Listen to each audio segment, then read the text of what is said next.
अपनी परंपरा, अपनी संस्कृति और अपने संस्कारों पर गौरव की अनुभूति करनी चाहिए। सपा सुप्रीमो अखिलेश यादव के आजमगढ़ में कड़ाके की ठंड में सियासी गर्माहट तेज है। कांग्रेस बसपा ने तो प्रत्याशियों की घोषणा शुरू कर दी है। समाजवादी पार्टी में वर्तमान 3 विधायकों का भी टिकट तय है। भाजपा ने अभी शुरुआत भी नहीं की है। इससे राजनीतिक दलों की धड़कनें तेज है। विपक्ष जहां भाजपा के हर दाव पर निगाह लगाए हुए है, वहीं भाजपा टिकट को लेकर बहुत संभल कर कदम रख रही है। इससे जिले में सियासी हलचलें खूब हैं। भाजपा के पत्ते खोलने के बाद ही समीकरण साफ होगा। भाजपा में टिकट को लेकर इन दिनों जबरदस्त संघर्ष चल रहा है। अधिकांश दावेदार लखनऊ का चक्कर काट रहे हैं। वे बड़े नेताओं से अपनी पैरवी करवा रहे हैं। भाजपा के साथ ही आरएसएस के भी बड़े पदाधिकारियों से मुलाकात कर रहे हैं। टिकट के लिए पूरी ताकत झोंक दी है। अब पहले आजमगढ़ की सगरी सीट की बात करते हैं। सगरी सीट के लोग लेकर तो भाजपा में काफी घमासान मचा हुआ है। यहाँ एक वीरांगना और 2 वीरों में काफी संघर्ष चल रहा है। इसमें बसपा छोड़कर योगी बाबा का आशीर्वाद लेकर भाजपा में आई वंदना सिंह और कभी कांग्रेस से चुनाव लड़ चुके बीजेपी में आए पूर्व नगर पंचायत चेयरमैन अरविंद जायसवाल और पूर्व में इस सीट पर तीसरे नंबर पर रह चुके देवेंद्र सिंह का भी नाम शामिल है। अन्य दावेदार भी अपने आप को कम नहीं आंक रहे हैं। इस सीट पर बसपा सपा से आए शंकर यादव को पहले ही अपना प्रत्याशी घोषित कर चुकी है। कांग्रेस भी मऊ नगर पालिका की चेयरमैन रह चुकी राणा खातून को चुनावी जंग में उतार दिया है। सपा से पूर्व मंत्री राममूर्ति वर्मा के आने की चर्चा है, तो बीजेपी से सपा में आए डॉक्टर यशवंत पटेल, पूर्व में चुनाव लड़ चुके जयराम पटेल भी लाइन में लगे हैं। अब देखना होगा कि बीजेपी और सपा यहां से किसे मैदान में उतारती है। क्या आश्वासन मिला है पार्टी को? टिकट का आश्वासन मिला है? पार्टी जो निर्धारित करेगी, उन्होंने मुझे अपनी पार्टी में शामिल कर लिया है और मैं इस पवित्र परिवार में आ चुकी हूँ और जो उनका निर्देश होगा, जो उनका आदेश होगा, उसका मुझे पालन करना है। पार्टी आपको मौका देती है तो सगड़ी में कमल खिलेगा? अगर मौका देती है, आशीर्वाद देती है, आशीर्वाद तो दे ही दिया है, मौका देती है तो चुनाव जरूर लड़ेंगे। वहीं पूर्व मंत्री बलराम यादव के गढ़ अतरौलिया सीट को लेकर भी खूब जोर आजमाइश हो रही है। इस सीट पर भी सपा के वर्तमान विधायक डॉक्टर संग्राम यादव के मुकाबले में 2 माह पहले ही बसपा ने डॉक्टर सरोज पांडे को चुनावी मैदान में उतार दिया है। डॉक्टर संग्राम यादव के मुकाबले में बीजेपी से अभी तक किसी का नाम फाइनल नहीं किया गया है। यह सीट समझौते के तहत संजय निषाद की पार्टी के खाते में जाने की चर्चा है। कांग्रेस ने भी इस सीट पर अभी किसी का नाम फाइनल नहीं किया है। पूरा उत्तर प्रदेश का किसान, छात्र, नौजवान, अगड़ा पिछड़ा, शोषित, वंचित, व्यापारी, सारे के सारे लोग योगी सरकार से नाराज हैं, क्योंकि योगी की सरकार में लगातार नौजवानों को हकों पर ढाका डालने का काम किया गया। महंगाई इतनी बढ़ा दी गई कि आज गरीब के मुंह से निवाला छीन लिया गया। आज गरीब का बेटा नहीं पढ़ सकता, आज मजदूर का बेटा नहीं पढ़ सकता, आज स्वास्थ्य सेवाएं बदहाली की हालत में पहुंच गई हैं। उत्तर प्रदेश की इतनी हालत खराब कर दिए हैं। आजमगढ़ सीट पर सपा के दुर्गा प्रसाद यादव के अभेद किले को ध्वस्त करने के लिए 9वीं बार भी सभी दलों ने तैयारी शुरू कर दी है। बसपा ने तो सुशील सिंह और कांग्रेस ने जिला अध्यक्ष प्रवीण सिंह को दांव पर लगा दिया है। अभी बीजेपी ने किसी को उम्मीदवार यहां से घोषित नहीं किया है, मगर पिछली बार चुनाव हार चुके अखिलेश मिश्रा दोबारा पूरी तैयारी के साथ मैदान में डटे हैं। घोषणा करेंगे, देखिए चुनाव आरा घोषणा करेंगे। हम लोग जो कहते हैं, समाजवादी कहते हैं, वो पूरा करते हैं।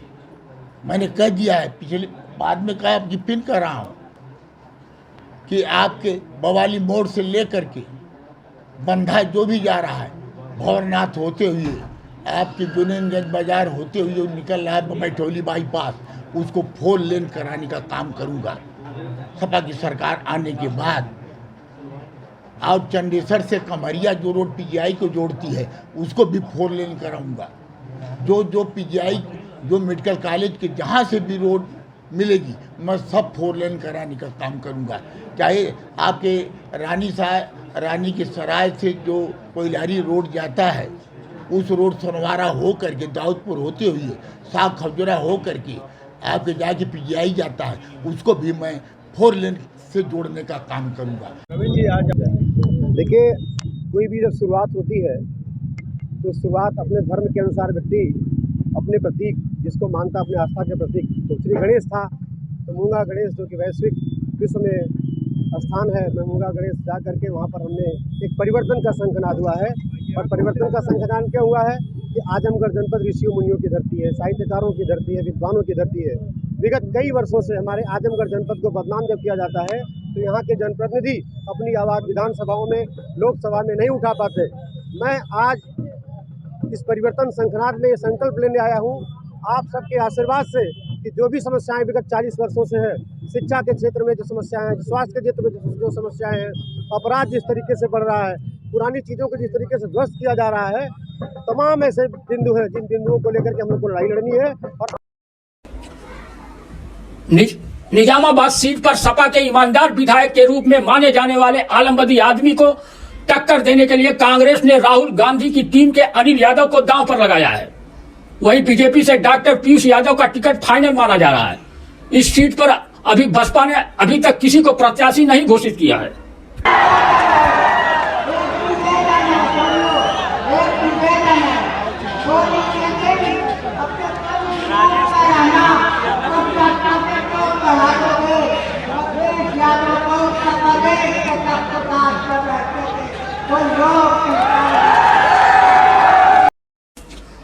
मुबारकपुर सीट पर तो 25 साल से सपा की साइकिल पंचर ही चल रही है।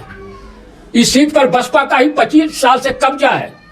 पिछले चुनाव में बीजेपी ने लक्ष्मण मौर्य को चुनावी जंग में उतारकर अति पिछड़ा वर्ग को साधने के प्रयास में नाकाम रही है। इस बार अभी तक किसी का टिकट बीजेपी ने फाइनल नहीं किया है। वही वर्तमान विधायक शाह आलम जमाली के बसपा छोड़ देने पर बसपा ने अब्दुल सलाम को मैदान में उतार दिया है, जबकि समाजवादी पार्टी के लिए प्रत्याशी उतारना चुनौती बन गई है। वजह यह है कि इसी सीट पर पूर्व विधायक रामदर्शन यादव समझौते के तहत जहां शिवपाल यादव की पार्टी से टिकट का दावा कर रहे हैं, वहीं बसपा से सपा में आए पूर्व मंत्री चंद्रदेव राम यादव करैली और 2 बार सपा से चुनाव लड़ चुके सपा सुप्रीमो अखिलेश यादव के करीबी पूर्व जिला अध्यक्ष अखिलेश यादव भी टिकट की दावेदारी में कहीं से कम नहीं दिख रहे हैं। बीजेपी की निगाहें फूलपुर पवई सीट पर टिकी है।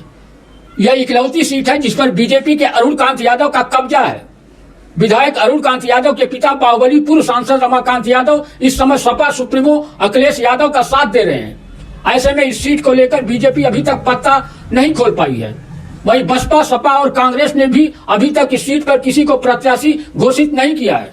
क्या लग रहा है प्रदेश में आम जनता बोलना शुरू कर दी है कि योगी और मोदी का सफाया। उत्तर प्रदेश में समाजवादी पार्टी कम से कम 350 के ऊपर कितना चली जाए कोई भरोसा नहीं। अखिलेश जी ने 400 का टारगेट सेट किया। 350 के ऊपर ही 400 है ना।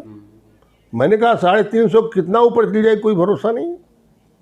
आजमगढ़ है, हमने तो कहा दिया अगर एक भी सीट आजमगढ़ में भारतीय जनता पार्टी जीत ले तो हम लोग राजनीति से संन्यास ले लेंगे। उसमें एक पुत्र की सीट भी आपकी रहेगी। पुत्र हो या कोई हो, जहां समाज का मामला होता, देश का मामला होता, प्रदेश का मामला होता है, वहां ये सब नहीं देखा जाता है।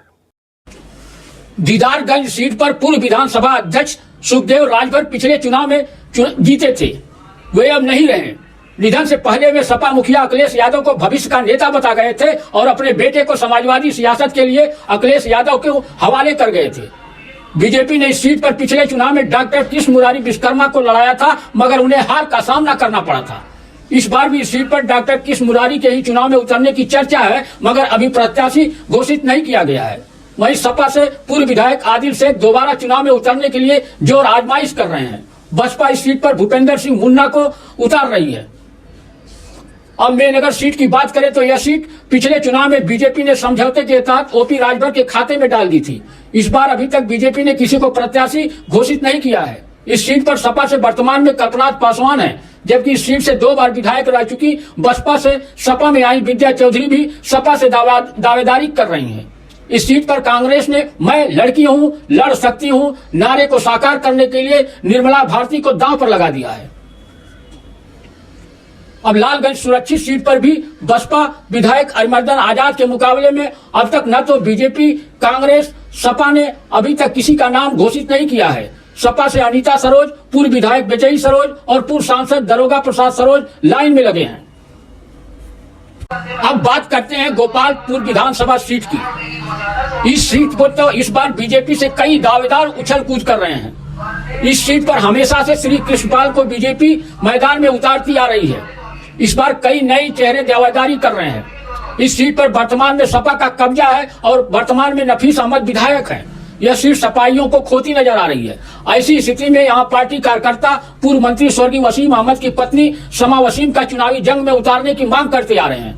अब देखना यह है कि इस सीट पर सपा अपनी सीट को बचाने के लिए किसे मैदान में उतारती है और बीजेपी इस सीट को छीनने के लिए इस बार किसे दांव पर लगाती है। उनका हक बनता है, क्योंकि वसीम साहब यहाँ से कई बार विधायक रहे हैं, इसलिए उनका पूरा हक भी बनता है। और शमा वसीम साहब को टिकट मिलेगा तो यहाँ की जनता उनको विधायक बनाकर विधानसभा भेजने के काम करेगी।